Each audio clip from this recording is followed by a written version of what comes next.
Okay. Good morning, students. Welcome to 11th standard economics second lesson. Okay. So last class la இந்த lesson ஃபுல்லாவே நம்ம என்னடா analyse பண்ணிட்டு இருக்கோம், கன்செப்ஷன் அனாலிசிஸ் வந்து அனலைஸ் பண்ணிட்டு இருக்கோம். சரியா? சோ கன்செப்ஷன் ரிலேட்டடா இருக்கிற cardinal utility theories and ordinal utility theory நம்ம டிஸ்கஸ் பண்ணிட்டு இருக்கோம். இதுல நம்ம கார்டினல் யூட்டிலிட்டி தியரி ஒண்ணா பார்த்துட்டு இருக்கோம். சரியா? சோ அதுல லாஸ்ட் கிளாஸ்ல என்னென்னடா பார்த்தோம்? First theory law of diminishing marginal utility பார்த்தோம். Second theory law of equi marginal utility theory பார்த்தோம். அண்ட் தேர்ட் தியரி பார்த்தீங்கன்னா consumer surplus. Okay, so in the மூணு தியரியும் we already discussed. Okay, are you remember ma? So today's class we are going to discuss about the concept of law of demand. Okay va, law of demand na enna adha follow panni adha detailed ah paaka porom. adukku அடுத்தது exception to the law of demand. law of demand க்கு என்னென்ன exceptions இருக்கு, அதுக்கான exceptionக்கான reasons என்னென்ன, அடுத்தது பாத்தீங்கன்னா what do you mean by extension and contraction of demand and shift in demand na என்னன்னு பார்க்க போறோம். அடுத்தது elasticity of demand na என்ன, அதோட important types என்னென்ன அப்படிங்கறத இன்னைக்கு கிளாஸ்ல நம்ம பிரீஃபா பார்க்க போறோம். சரியா? சோ ஃபர்ஸ்ட் திங் பாரு, what do you mean by law of demand. Okay, அதுக்கு முன்னாடி அதோட introduction பார்த்தறலாம். Law of demand was first stated by Augustine Carnot. First இது introduce பண்ணது யாருமா? Augustine Carnot அப்படிங்கிற ஒரு எகனாமிக்ஸ்ட் தான் இத வந்து introduce பண்ணாரு in 1838ல. ஓகே, எந்த இயர்மா? Augustine Carnot should be introduced the law of demand in the year of 1838. ஓகேவா? பட் அதுக்கு refined version கொடுத்து அது எலாபரேட்டா ஒரு பெர்ஃபெக்ட் தியரியா மாத்தினது யாருன்னு பாத்தீங்கன்னா ஆல்ஃபிரட் மார்ஷல். யாருடா? Alfred Marshall. ஓகேவா? சோ இந்த தியரி இன்னைக்கு பிரீஃபா பார்க்கலாமா? ஃபர்ஸ்ட் இதோட டெஃபினிஷன் பாரு. இதுக்கு மார்ஷல் கொடுத்த டெஃபினிஷன் ஜெனரலா லா ஆஃப் டிமாண்ட் அப்படின்னா என்ன அப்படின்னு பாத்தீங்கன்னா, ஓகே, சோ நம்மளோட பிரைஸ் ஆஃப் த ப்ராடக்ட், ஓகேவா, the quantity of demand increases with the fall in price. ஓகேவா? So price of the product வந்து டிக்ரீஸ் ஆச்சு அப்படின்னா நம்மளோட குவாண்டிட்டி டிமாண்ட் என்ன ஆகும்? It should be increased. ஓகேவா? சோ இந்த தியரிஸ் எல்லாமே நம்ம ஜெனரல் லைஃப்ல நம்ம அஸ்யூம் பண்ணணும். ஓகேவா? இப்போ நீ ஜெனரல் லைஃப்ல யோசிச்சு பாரு. சோ திடீர்னு ஒரு சில கமாடிட்டிஸோட பிரைஸ் வந்து இன்க்ரீஸ் ஆகுது. சரியா? இப்போ ஃபார் எக்ஸாம்பிள் இப்போ கோல்டு ரேட் இப்போ என்ன இருக்கு? ரொம்ப ஹையா இன்க்ரீஸ் ஆயிருக்கா? ஸோ திடீர்னு இப்போ 35,000 இருக்கிறது இப்போ 25,000 குறையுதுன்னு வச்சுக்கலாம். அப்போ demand for the gold increase ஆகுமா டிக்ரீஸ் ஆகுமா? It should be increased. ஓகேவா? So price of the product, okay, price of the product should be increased. Increase ஆகுறப்ப குவான்டிட்டி ஆஃப் த ப்ராடக்ட் என்னாகும்? It should be increased. ஓகேவா? இதே கான்ட்ராஸ்டா இன்வர்ஸ்னா நம்ம தலைகீழா. Okay, so price increase ஆச்சு அப்படின்னா நம்மளோட டிமாண்ட் என்னாகும்? Demand for the quantity should be decreased. This is the concept of law of demand. Law of demand அப்படின்னா என்னடா? The quantity demanded increases with fall in price. ஓகேவா? or inversely என்ன சொல்லலாம்? diminishes with rise in price. price rise ஆகுறப்ப quantity demanded என்ன ஆகும்? increase ஆகும். சரியா? அடுத்தது பாரு, as per economics laws. Okay, economic law பிரகாரம் நம்ம தியரிக்கு we can follow some following assumption இருந்தா மட்டும்தான் this all theory should be applicable, otherwise it is not applicable. ஓகேவா? சோ இதோட assumption என்னென்ன அப்படின்னு பார்க்கலாமாடா? ஃபர்ஸ்ட் பாரு, the income of the consumer remains constant. income of the consumer எப்படி இருக்கணும்? கான்ஸ்டன்டா இருக்கணும். சப்போஸ் இன்கம் இன்க்ரீஸ் ஆச்சுன்னா பிரைஸ் இன்க்ரீஸ் ஆனா நம்ம என்ன பண்ணுவோம்? டிமாண்ட் வந்து இன்க்ரீஸ் ஆகும். சரியா? அப்ப இந்த ப்ராசஸ் நடக்கிறப்ப இன்கம் ஆஃப் த கன்சியூமர் எப்படி இருக்கணும்? இட் should be increase, என்னது? கான்ஸ்டன்ட். ஓகே, அதே மாதிரி taste, habit, preference of the consumer also remains the same. ஓகேவா? ஸோ இந்த லா ஆஃப் டிமாண்ட் அப்ளைட் ஆகிறப்ப கன்சியூமரோட டேஸ்ட்டு, ஹேபிட்டு, ப்ரிஃபரன்ஸ் இதெல்லாமே எப்படி இருக்கணும்? It should be constant. Okay, so நம்ம என்ன பண்ணுவோம்? ஒரு ப்ராடக்ட்டுக்கு ஒரு டேஸ்ட்டுக்கு அடிக்ட் ஆகிட்டோம் அப்படின்னா அதோட ப்ரைஸ் இன்க்ரீஸாக இருந்தாலும் டிமாண்டே என்ன ஆகும்? இன்க்ரீஸ் ஆகும். அப்போ இந்த ப்ராசஸ் நடக்கிறப்ப டிமாண்ட் ஃபார் த என்ன சொல்லலாம்? Taste, habit, preference of the consumer எப்படி இருக்கணும்? It should be constant. ஓகேவா? அடுத்தது price of other related goods. Other related goods என்னமா? சப்ஸ்டியூட் குட்ஸ் அப்படின்னு சொல்லுவோம்ல.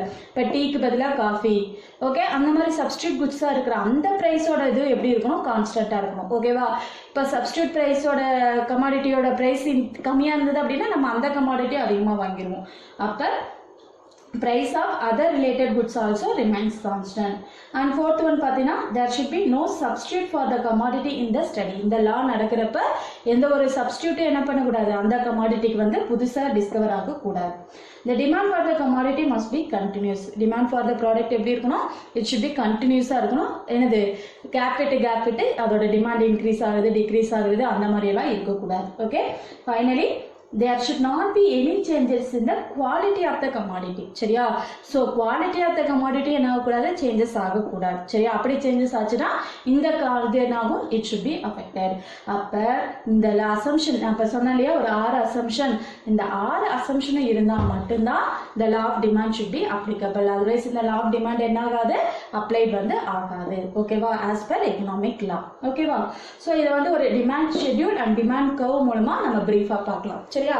சோ நம்ம என்னடா பார்த்தோம், பிரைஸ் டிக்ரீஸ் ஆகிறப்ப குவாண்டிட்டி டிமாண்டட் என்ன ஆகும்னு சொன்னா இன்க்ரீஸ் ஆகும்னு பார்த்தோம். இப்ப பிரைஸ் பாரு 5 rupees இருக்கிறப்ப நம்ம எவ்வளவு குவாண்டிட்டி வாங்குறோம், 1 குவாண்டிட்டி வாங்குறோம். இதே பிரைஸ் வந்து 4 rupees குறைஞ்சதுன்னா நம்மளோட டிமாண்ட் என்ன ஆகுது, இட் ஷுட் பி இன்க்ரீஸ்ட். அதே 3, 2, 1 அப்படின்னு பிரைஸ் டிக்ரீஸ் ஆக நம்மளோட குவாண்டிட்டி டிமாண்ட் என்ன ஆயிட்டே இருக்குதுடா, இட் ஷுட் பி இன்க்ரீஸ்ட். ஓகேவா? அப்ப பிரைஸ் இன்க்ரீஸ் ஆச்சு அப்படின்னா, பிரைஸ் டிக்ரீஸ் ஆச்சு அப்படின்னா குவாண்டிட்டி ஆஃப் த டிமாண்ட் என்ன ஆகும், இட் ஷுட் பி இன்க்ரீஸ்ட். கான்ட்ராஸ்டா பிரைஸ் இன்க்ரீஸ் ஆச்சு அப்படின்னா குவாண்டிட்டி ஆஃப் டிமாண்ட் என்ன ஆகும், டிக்ரீஸ் ஆக ஆரம்பிக்கும். ஓகேவா? ரிவர்ஸ்ல. ஓகே, சோ இந்த ஷெட்யூல அப்படியே டிமாண்ட் கர்வா மாத்தலாமா? ஓகே, சோ என்னது குவாண்டிட்டி டிமாண்டட். ஓகே, சோ இதுல எக்ஸ் ஆக்சிஸ்ல எதெல்லாம் மெஷர் பண்றோம், குவாண்டிட்டி டிமாண்டட் மெஷர் பண்ணிருக்கோம். ஒய் ஆக்சிஸ்ல என்ன மெஷர் பண்ணிருக்கோம், பிரைஸ வந்து மெஷர் பண்ணிருக்கோம். சரியா? அப்ப இதோட வேல்யூ என்ன, 1 2 3 4 5. அப்ப இங்க என்ன பண்றோம், 1 2 3 4 5. பிரைஸும் அப்படிதான் 1 2 3 4 5. அப்ப 5 rupees இருக்கிறப்ப இந்த டயக்ராம்ல இப்படி வரைஞ்சு பழகுங்க. 5 rupees இருக்கிறப்ப டிமாண்ட் 1, 4 இருக்கிறப்ப 2, 3 3 2 4 1 5. அப்ப இந்த dd ன்னு ஒரு கர்வ் ஜாயின் பண்றோம் இல்லையா, இந்த dd curve is the demand curve. இந்த கர்வ்க்கு என்னடா பேரு, டிமாண்ட் கர்வ். ஓகேவா? Are you clear? So demand schedule எப்படி போடணும், டிமாண்ட் கர்வ் எப்படி போடணும் அப்படின்னு தெரியுதா? இதுலயே பாத்தீங்கன்னா ஒரு இண்டிவிஜுவல் கன்சியூமரை மட்டும் பத்தி சொல்லிச்சு அப்படின்னா அதுக்கு பேரு டிமாண்ட் கர்வ். ஓகே, இது அடிஷனலா சொல்றேன், நோட் பண்ணி வச்சுக்கோ. ஒரு இண்டிவிஜுவல் கன்சியூமரோட குவாண்டிட்டியை மட்டும் நம்ம அனலைஸ் பண்ணணும் அப்படின்னா that is described as the demand curve. ஓகேவா? But more then one individual consumer, ஒரு 2 கன்சியூமர் 3 கன்சியூமர் அந்த மாதிரி நம்பர் ஆஃப் கன்சியூமர் இன்க்ரீஸ் ஆகி ஒரு மோர் தென் 1 கன்சியூமரை வச்சு நம்ம அனலைஸ் பண்ணோம் அப்படின்னா அதுக்கு பேரு மார்க்கெட் டிமாண்ட் கர்வ். அதுக்கு என்னடா பேரு, மார்க்கெட் டிமாண்ட் கர்வ். ஆடிங் அப்பா more than one individual consumer, அதை நம்ம ஆட் பண்ணோம் அப்படின்னா அவங்களோட டிமாண்ட் ஆட் பண்ணோம் அப்படின்னா that is we described as the என்னது மார்க்கெட் டிமாண்ட் கர்வ். அதுக்கு என்னடா பேரு, மார்க்கெட் டிமாண்ட் கர்வ். சரியா? அடுத்த டாபிக் பாரு, exception to the law of demand. Okay, so exception அப்படின்னா என்னடா, விதிவிலக்கு அப்படின்னு சொல்லுவாங்க இல்லையா.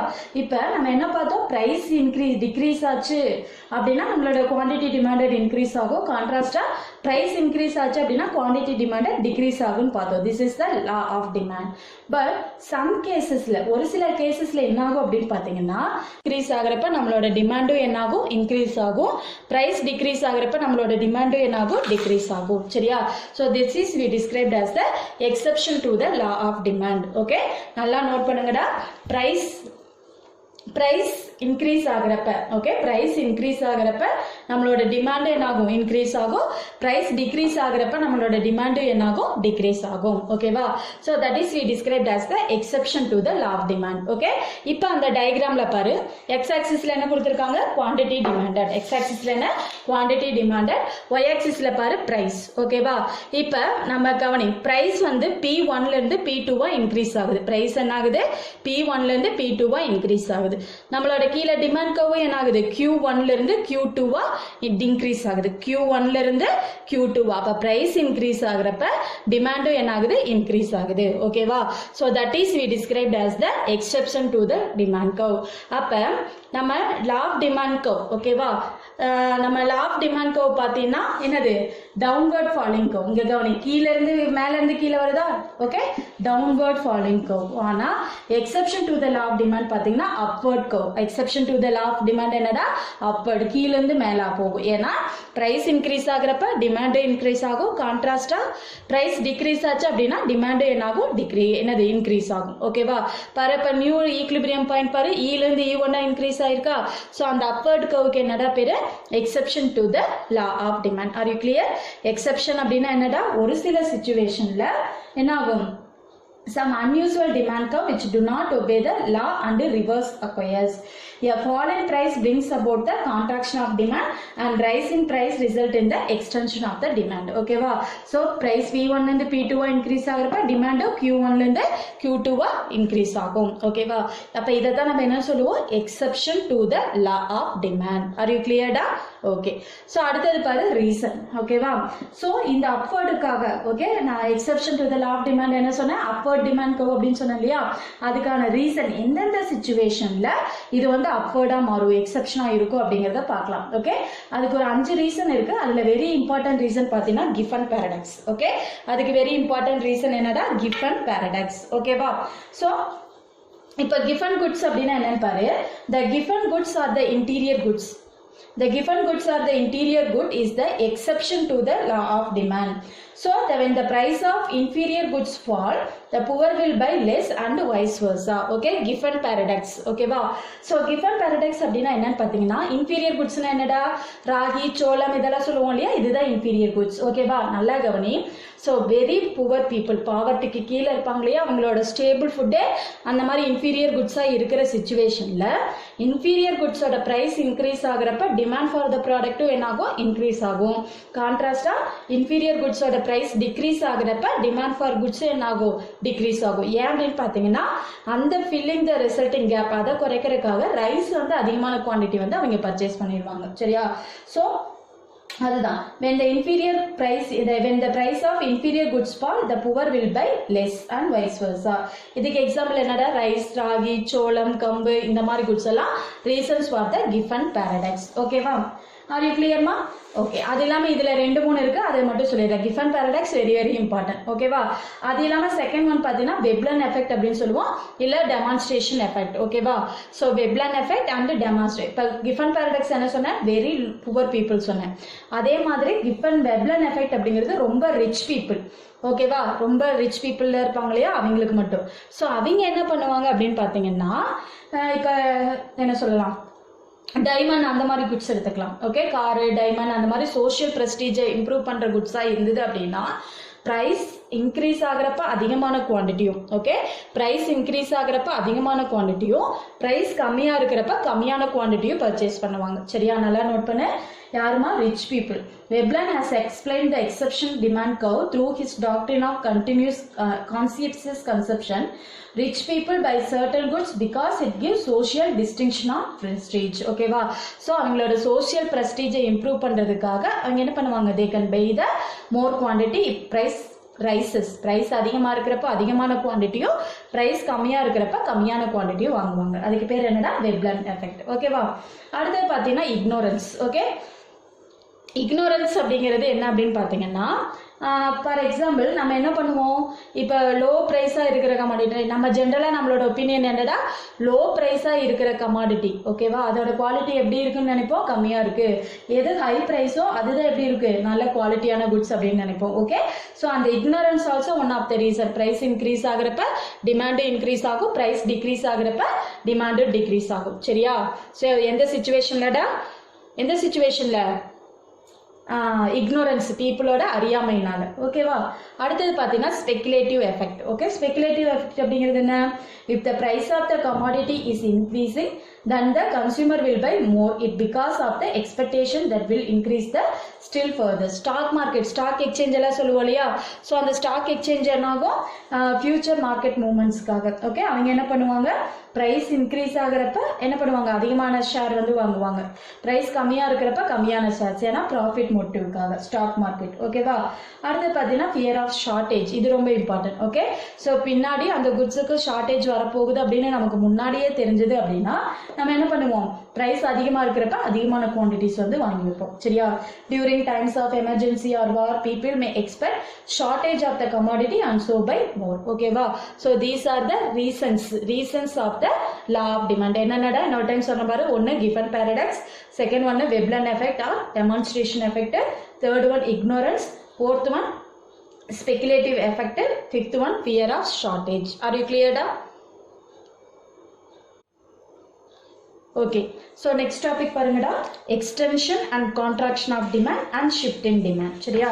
first extension and contraction of demand அப்படினா என்னன்னு பார்த்தலாம். Okay, நல்லா கவனிங்க. அந்த first point பாரு, changes in quantity demanded due to changes in price alone. ஓகேவா? நல்லா கவனி. demand changes ஆகிறது priceனால மட்டும் அப்படினா that is we described as the extension and contraction of demand. ஓகேவா? so extension and contraction என்னமா? price increase ஆகிறதுனால மட்டும் other things இல்லாம priceனால மட்டும் நம்மளோட quantity demanded changes ஆச்சு அப்படின்னா that is we described as the extension and contraction of demand. ஓகேவா? so for example இப்போ எக்ஸ்டென்ஷன் அப்படின்னா என்னன்னு சொல்றேன் பாரு.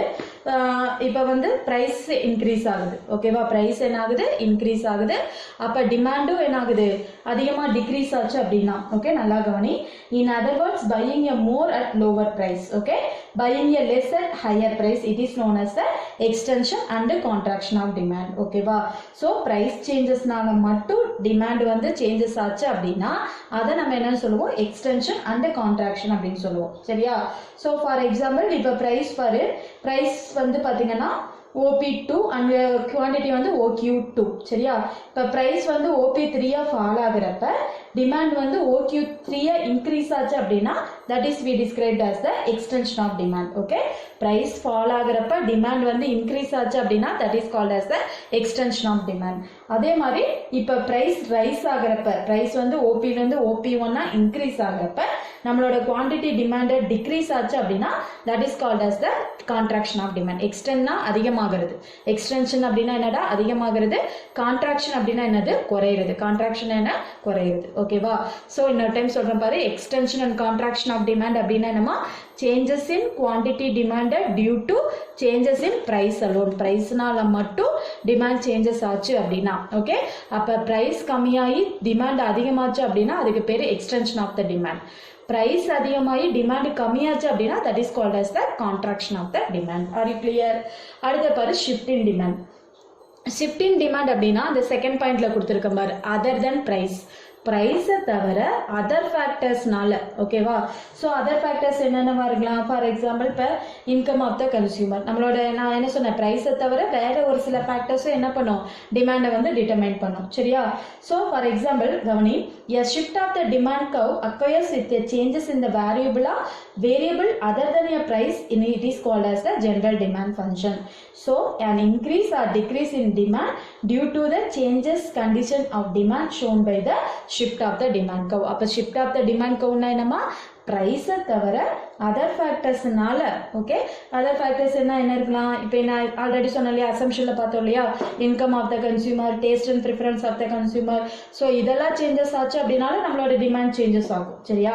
அப்போ ப்ரைஸ் கான்ஸ்டண்டா இருந்து, நல்லா நோட் பண்ணுடா, ப்ரைஸ் கான்ஸ்டண்டா இருந்து அதர் குட்ஸ்ன்னு சொல்லுறியா, அதர் டிட்டர்மினன்ஸ். அந்த அதர் டிட்டர்மினன்ஸ் என்ன? சேஞ்சஸ் இன் இன்கமா இருக்கலாம், சேஞ்சஸ் இன் டேஸ்ட் இருக்கலாம், சேஞ்சஸ் இன் ப்ரிஃபரன்ஸா இருக்கலாம், இல்ல பிரைஸ் ஆஃப் சப்ஸ்டியூட்டா இருக்கலாம். சரியா?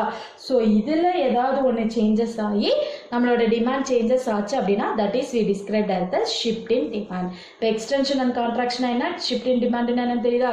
எக்ஸ்டென்ஷன் அண்ட் கான்ட்ராக்ஷன்னா பிரைஸ்னால மட்டும் குவான்டிட்டி டிமாண்டட் சேஞ்சஸ் ஆகிறது. Okay, shift in the demand curve அப்படிங்கிறது பிரைஸை தவிர அதர் டிட்டர்மினன்ஸ்னால, income of the consumer, price of substitute, இந்த மாதிரி அதர் ஃபேக்டர்ஸ்னால சேஞ்சஸ் ஆகிறது. ஆர் யூ கிளியர்மா? ஓகே, அடுத்த டாபிக் பாரு, எலாசிட்டி ஆஃப் டிமாண்ட். ஓகே, இப்போ லா ஆஃப் டிமாண்ட்னா என்னமா பார்த்தோம்? பிரைஸ் சேஞ்சஸ் ஆகிறதுக்கு தகுந்த மாதிரி டிமாண்ட் சேஞ்சஸ் ஆகிறது law of demand. But elasticity of demand அப்படிங்கிறது rate of change in demand due to the given change in price. எவ்வளோ ரேட்டு? ஓகேவா? ஃபார் எக்ஸாம்பிள் இப்போ 5% பிரைஸ் சேஞ்சஸ் ஆகி டிமாண்ட் வந்து ஒரு 3% என்ன ஆகும்? சேஞ்சஸ் ஆகும். அந்த மாதிரி எவ்வளோ ரேட், இல்லை எவ்வளோ ப்ரொபோர்ஷனேட், இல்லை எவ்வளோ ரேஷியோ சேஞ்சஸ் ஆகுது அப்படின்னு எக்ஸ்பிளைன் பண்ணால் that is we described as the elasticity of demand. ஓகேவா? so elasticity of demand அப்படின்னா என்னமா? if elasticity of demand is therefore a technical term used by economists to describe the degree of responsiveness of quantity demanded of a commodity to change in price. அதேதான். ஓகேவா? So எவ்வளோ rate, இல்லை எவ்வளோ proportionate, இல்லை எவ்வளோ percentage வந்து price changes ஆகிறதுக்கு தகுந்த மாதிரி நம்மளோட குவான்டிட்டி டிமாண்டடும் சேஞ்சஸ் ஆகிருக்கு அப்படின்னு நம்ம எக்ஸ்பிளைன் பண்ணோம் அப்படின்னா that is we described as the elasticity of demand. ஓகேவா? ஸோ அதோட டைப்ஸை வந்து இப்போ ப்ரீஃபாக பார்க்கலாம். ஓகே, அடுத்த டாபிக் பாரு, types of elasticity of demand. Okay, it should be classified into 4 types. How many types? 4 types. Okay, price elasticity of demand, income elasticity of demand, cross elasticity of demand, and advertising elasticity of demand. சரியா? இப்போ price elasticity of demand அப்படினா பாரு, நான் அந்த formula எழுதியிருக்கேன் பாரு, அதுலயே உனக்கு ஈஸியா புரிஞ்சிடும். ஓகேவா? So price elasticity of demand அப்படினா it refers to the responsiveness and sensation of the demand for the product due to the changes in its price. In a brief சொல்லணும் அப்படினா proportionate change in quantity demanded divided by proportionate change in price. ஓகேவா? so price எவ்வளோ rate எவ்வளோ proportionateனால என்னடா ratio. ஓகேவா? so எவ்வளோ ratio price changes ஆயிருக்கு, அதுக்கு தகுந்த மாதிரி demand எவ்வளோ changes ஆயிருக்கு. இது increase ஆகவும் இருக்கலாம் இல்லை decrease ஆகவும் இருக்கலாம். இப்போ ஃபார் எக்ஸாம்பிள் இப்போ price வந்து ஒரு 5% increase ஆயிருக்கு அப்படின்னா demand வந்து ஒரு 3% குறைஞ்சிருக்கும். ஓகேவா? அப்ப எவ்வளோ proportionate அப்படிங்கிறது price elasticity of demand. Okay, proportionate change in quantity demanded due to proportionate change in price we described as the price elasticity of demand. அப்ப EP equal to delta. delta என்னடா change. delta அப்படின்னா என்னது? change. delta Q divided by delta P into P by Q. delta Q அப்படிங்கிறது change in quantity, delta P அப்படிங்கிறது price, P அப்படிங்கிறது price, Q அப்படிங்கிறது quantity demanded. ஓகேவா? அப்ப price elasticity அப்படின்னா என்னமா? proportionate change in price. priceக்கு தகுந்த மாதிரி due to proportionate change in quantity demand. ஓகேவா? அடுத்து பாரு income elasticity of demand. Okay, இப்ப income elasticity அப்படிங்கிறது the degree of responsiveness of change in demand for the product due to change in income. other determinantsல பார்த்தோம்லையா price தவிர other determinants income. ஓகேவா? அப்ப கன்சியூமரோட income changes ஆகிறதுக்கு தகுந்த மாதிரி இப்போ நம்மளோட இன்கம் வந்து ஒரு 3% 5,000லேருந்து நம்மளோட இன்கம் ஒரு 10,000 இன்க்ரீஸ் ஆகுதுன்னு வச்சுக்கலாம். அதுக்கு தகுந்த மாதிரி நம்மளோட டிமாண்ட் எவ்வளோ ப்ரொபோர்ஷனேட் சேஞ்சஸ் ஆகுது அப்படிங்கிறது இன்கம் எலாசிட்டி ஆஃப் டிமாண்ட். ஓகேவா? Proportionate change in quantity demanded divided by proportionate change in income we described as the income elasticity of demand. ஓகேவா? அடுத்தது கிராஸ் எலாசிட்டி பாரு, இது கொஞ்சம் இன்ட்ரெஸ்டா இருக்கும். ஓகேவா? கிராஸ் எலாசிட்டி அப்படிங்கிறது it refers to the percentage of change in quantity demanded for the one commodity as a result in small changes in the price of another commodity. okay, இப்போ Y கமாடிட்டியோட price changes ஆகுறதுனால X கமாடிட்டியோட price என்னது demand வந்து changes ஆச்சு அப்படின்னா that is called as the cross elasticity of demand. இது எந்த சிச்சுவேஷன்ல நடக்கும் அப்படின்னு பார்த்தீங்கன்னா சப்ஸ்டியூட் குட்ஸாக இருக்கிறப்ப இந்த மாதிரி இருக்கும். ஃபார் எக்ஸாம்பிள் இப்போ டீ அண்ட் காஃபி வந்து பர்ஃபெக்ட் சப்ஸ்டியூட்டா. இப்போ காஃபியோட ப்ரைஸ் ஓகே, இது ஒய் வந்து காஃபின்னு வச்சுக்கலாம், எக்ஸ் வந்து டீன்னு வச்சுக்கலாம். சரியா? அப்போ காஃபியோட ப்ரைஸ் வந்து சேஞ்சஸ் ஆகுறப்ப இன்க்ரீஸ் ஆகுறப்ப நம்ம டீயோட டிமாண்ட் என்ன ஆகும்? இன்க்ரீஸ் ஆகும். அதோட காஃபியோட சப்ஸ்டியூட் எது? டீ. அப்போ proportionate change in demand for the commodity. அப்போ நல்லா கவனிங்கடா, proportionate change in price of the commodity Y due to change in the proportionate change in demand for the commodity of another commodity, that means X. so substitute commodity oda price changes ஆகிறதுக்கு தகுந்த மாதிரி இன்னொரு substitute கமாடிட்டியோட demand வந்து changes ஆச்சு அப்படின்னா that is we described as the cross elasticity of demand. ஓகேவா? And ஃபைனலா பாரு advertising elasticity of demand. Okay, இதுவும் அப்படிதான். நம்ம அட்வர்டைஸ்மெண்டிங் பண்ற எக்ஸ்பெண்டிச்சர்னால ப்ரொபோர்ஷனேட் சேஞ்ச் இன் அட்வர்டைஸ்மெண்ட் எக்ஸ்பெண்டிச்சர்னால நம்மளோட டிமாண்ட். ஃபார் எக்ஸாம்பிள் இப்போ ஒரு சில குட்ஸ் எல்லாம் நம்ம வாங்கணும்னு நினைச்சிருக்கவே மாட்டோம். சரியா? டியூ டு எஃபெக்டிவ் அட்வர்டைஸ்மெண்ட், ஒரு டிவிலையோ இல்லை ஒரு சினிமா பார்க்குறப்ப ஃபிலிம்ல இன் பிட்வீன்லையோ ஓகே இல்லை நியூஸ் பேப்பர்லையோ ஒரு எஃபெக்டிவ் அட்வர்டைஸ்மெண்ட் இருந்தது அப்படின்னா நம்ம வாங்காதவங்களை கூட அந்த கமாடிட்டி என்ன பண்ணிடும்? ஒரு அட்ராக்ட் பண்ணி அதை வாங்க வச்சிடும். சரியா? அப்போ அந்த அட்வர்டைசிங்காக நம்ம பண்ற எக்ஸ்பெண்டிச்சர்னால நம்மளோட டிமாண்ட் சேஞ்சஸ் ஆச்சு அப்படின்னா that is we described as the advertising elasticity of demand. ஓகேவா? so proportionate change in demand due to proportionate change in advertising expenditure. okay, this is we described as the types of elasticity of demand. so என்னென்ன types பார்த்தோம்? price elasticity, income elasticity, cross elasticity and advertising elasticity. Are you clear da? so இன்னைக்கு கிளாஸ்ல என்னென்ன பார்த்தோம்? law of demand என்னன்னு பார்த்தோம், அதை follow பண்ணி exception to the law of demand பார்த்தோம், அதோட ரீசன்ஸ் ஒரு 5 ஹெட்டிங்ல பார்த்தோம். அடுத்தது extension of demand என்ன, contraction of demand என்னன்னு பார்த்தோம். ஓகே, அடுத்தது elasticity of demand என்ன, அதோட different types என்னென்ன அப்படிங்கறத டிஸ்கஸ் பண்ணோம். Are you clear ma? okay, thank you students.